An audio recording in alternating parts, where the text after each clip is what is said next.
Welcome back to Nick Lenz, Comic Corner Classic / Non-Classic. This is episode number 1095. 999. I have two Marvel trades for you, two really good ones. First up it is Civil War II, Gods of War. Yes, it's a Hercules book. Yep, this collects the 4-issue miniseries from it was published for Civil War II. Civil War II, Gods of War, and Hercules' first appearance during the mystery in #1. Here's kind of the strange thing about this series. Hercules did have an ongoing series just prior to the start of this miniseries. Mostly this miniseries is just a continuation of that particular series. It was a brief series, lasted for 6 issues, and to this day, I don't really know why the series got canceled. I mean, when the series got launched, I'm like, yeah, good idea.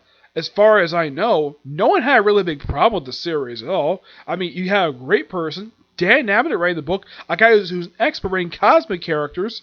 I mean, Hercules, why not? The book itself was really good. I highly recommend checking it out. I will probably review that run probably in the near future when I get to trade, but this comes right after that. Yep. This, of course, is run by Dan Abnett, of course, because he wrote the Hercules books, so why not do that? Here's kind of the thing. I don't know why the series was canceled to make room for this particular miniseries. I mean, if you look at it, you could see this as Hercules 7 through 10. Yeah. Because here's kind of the strange thing. Hercules' last series, Herc, got canceled after 10 issues. Why? No idea why.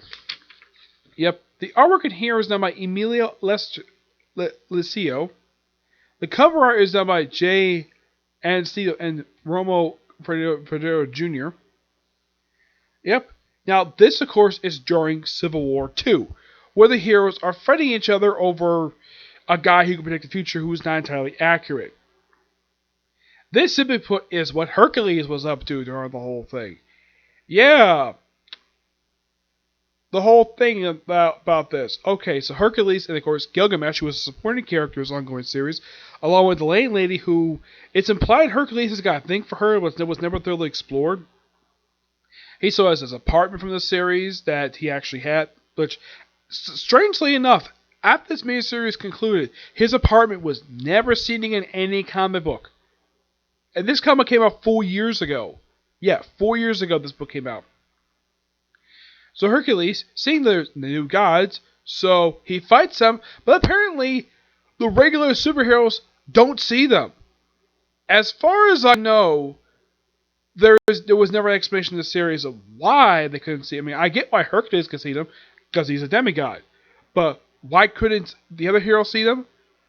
Completely unknown of why in the world that was.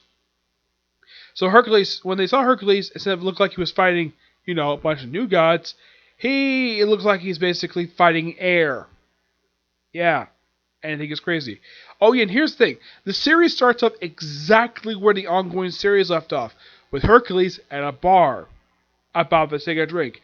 And we have a guest star appearance by Amadeus Cho, the totally awesome Hulk. Yeah, he was the awesome Hulk. Yeah, he was Hulk for about a few years.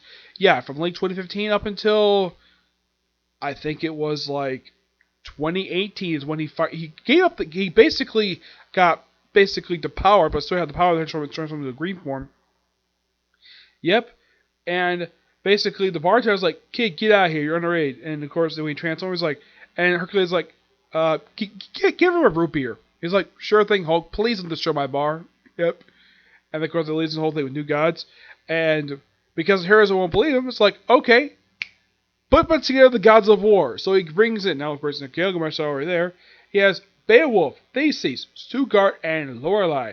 Stuttgart and Lorelei, the last name physically appeared in the comic book prior to this, was actually in the first arc for Loki Agent of Asgard. That was the last time they appeared prior to this book, and it's great to see these two characters. You are thinking, who the heck is Stuttgart? He was a character who first appeared during a cross between New Mutants and Journey to Mystery. Yep. A crossover written by Kieran Gillen. Yeah, he's a Kieran Gillen character. And this is one of the good characters he created, not the bullcrap he did with Young Avengers. This is actually before he did his bullcrap of Young Avengers. Yeah, he's basically a well-respected warrior from Asgard was lost, and of course, Age of Asgard basically picked up, and you are thinking, okay, And who is Lorelei? Lorelei is the younger sister of Enchantress. And, oh, you're probably thinking, okay, when did they start a relationship? Yeah, because they're a couple in here. Loki, Age of Asgard, basically had them hook up. So you can thank Al Ewing for that. A relationship that's gone nowhere. Because after this miniseries was concluded, like, I don't think they were seen again. I know Hercules has. Yep. So they fight the gods of war a couple times in the book. And of course, Theseus, who's also the Oracle of Delphi, who at one point decided to dress in 80s garb with the whole black leather, kind of like Storm in a way. And they pretty much just, the heroes don't believe him at first. And of course, Hercules has the mark on his shoulder, which he got from New Gods, which looked like it was cured. But nope, mark is still there, but it's not green. Eventually, they kind of defeat the New Gods and they got away. But yeah, it kind of seems as though that there was more story they could tell with this, but nope. We had to end it right there because we had Hercules participate in Civil War II. Yep. But the miniseries itself was actually really good, despite the fact the plot threads in this thing have never concluded. Yep. Yeah, basically, they've been, like, the whole thing with New Gods getting away, as far as I know, these characters have never seen since then. And what about the other characters? Well, Beowulf and basically Gilgamesh, I'm not sure what happened to him because they imply that all these Celestials, the Eternals, basically commit mass suicide. It's possible he's dead, but they never say anything about it. Hercules, what did he do after this? Well, after this, of course, he appeared in the main Civil War II event, and after that concluded, well, he then joined up with the Avengers, well, Mark Waid's Avengers, briefly, and then we had the events of No Surrender. After that was No Road Home. I think after that he showed up now he's in Guardians of the Galaxy. And that's it for Hercules. It's like whatever plot threads basically Dan probably wanted to do. Nope, can't do it because we had to axe the frickin' book for some reason. It's possible the book was canceled sales, but why would you cancel just a good book? A book that's really good. This miniseries is really good. I kind of wish this was basically considered to be issues 7 through 10 while being half the Civil War II tie-in. The logo there, but nope, we have to call this Gods of War. It's like, okay, it's like this was probably supposed to be 7 through 10, but we had to do the miniseries, but the issues were there, so let's just call it that. Now, as for Hercules, as for the action and stuff, yeah, they actually showed in the first appearance of Hercules, which is from Dreams Mystery Inner 1, which I do appreciate Marvel doing this. I mean, some people are like, okay, when was the first time we showed up? This very annual, Dreams Mystery Inner 1. Yep. What's up with the late Stan Lee and late Jack Dick and Kirby? I'm going to give this book roughly a 9.5 out of 10. I really wish they would continue the plot threads in this book, instead of just ignoring them like Marvel tends to do. Then we move on to another event. This time, yeah, this is a tie into a different event. That was Civil War II. An event that was okay, but had no build-up. This event did. War of the Realms. This is the Venom tie-in for War of the Realms. Yeah, this is the third trade I reviewed that's part of the War of the Realms trades. Yep. This collects Venom, Volume 4, issues 13 to 15, and Venom Called the Carnage. Number 1. Now, here's the interesting thing about these issues. For some reason, these are issues not written by Danny Coates, who is the regular writer of the book. You won't believe who wrote these issues.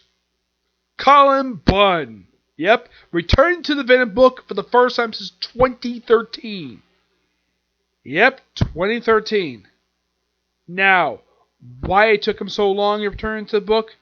Well, what did he do for the past 6 years? Well, he did a lot of Deadpool miniseries. He did some work over at DC doing Sinestro. And I think he did a couple of books at DC. He's mostly other stuff, but I'm glad he came back to Venom. Because when he last wrote Venom, Eddie Brock was not the host of Symbiote. It was Flash Thompson. Yes. And by the way, yeah, here's kind of the dumb thing. When that book ended, there was a plot thread for that series that wasn't concluded for 3 years. 3 years was a plot thread, basically the whole thing with Mania and her being like the whole demonic power thing. Yeah, that wasn't properly concluded until toward the end of the Venom Space Knight series by Roy Thompson. Yeah. So he had to wait 3 years for a conclusion to that. Because why did that series end? Why did that run end? He came in the book with issue 23, I think it was. And then, like, 19 issues later, the book ends. Now you're probably thinking, why did the book end at 42? From what I've heard, a very stupid reason. Because the Venom book dared to outsell Superior Spider-Man. That's the reason why it ended. Because it was outselling Superior Spider-Man. Because not a lot of people liked the book at all. Now, what about this particular book? This is mostly put what Venom was up to during the events of War of the Realms. Yeah, and for some reason he's got the symbiote back. This is not the regular symbiote. He just gets the symbiote back in Absolute Carnage. Yep. And he mostly has his son trapped in Rex's warehouse. Yeah, that's the thing from the main book. Now, here's kind of the strange thing about this before I continue. This is one of 2 books I've seen that are War of the Realms tie-in that are not written by the regular writers of the book. Yeah, for the issues part of the tie-in, they're written by completely different people. This is not the only book. The only book I could think of that did this was Tony Stark Iron Man. Because that book at the time, of course, he's still covering the book nowadays, Dan Slott. Those issues written by Gail Simone. Yes, Gail Simone wrote the tie-in for Iron Man. But I can't think of any other ongoing series that tied into War of the Realms that was written by a completely different person. Yep. And mostly what we can say about these issues, it's mostly Lucida for Absolute Carnage. That's what these issues are. And it's just basically Venom having fun killing a bunch of Dark Elves. Yep, that's what you can say about these issues. Code of Carnage, a book that doesn't even feature Venom at all. That feature Carnage, which is another thing to set up Absolute Carnage. This book was written by Frank Thierry. Yes, Frank Thierry. Now, oh yeah, I almost forgot to mention the Venom issues are drawn by, they are working on by Ewan Casillo, who does all the issues, with Alberto Albuquerque and Roberto Paggi. The artwork for Code of Carnage is done by Danito S. Bareth. Now, as for this one-shot, the 2 main characters are Misty Knight and John Jonah Jameson III, aka John Jameson, who's also Man-Wolf and Star-God. Yep, though mostly put the story is this. Misty Knight is sent to this place called someplace in Colorado. I think it's like Dayton, Colorado, I think it is. This is, what is the name of this town?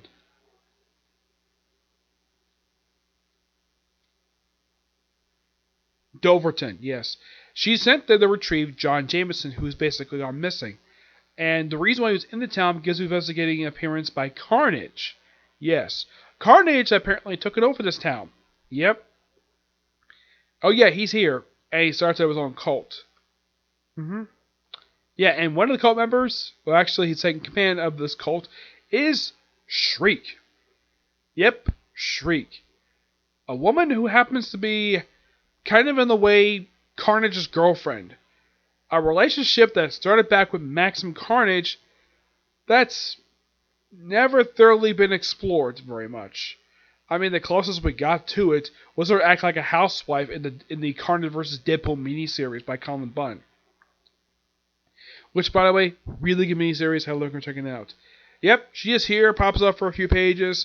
Yeah, and Carnage is here, referred to as Lord Carnage.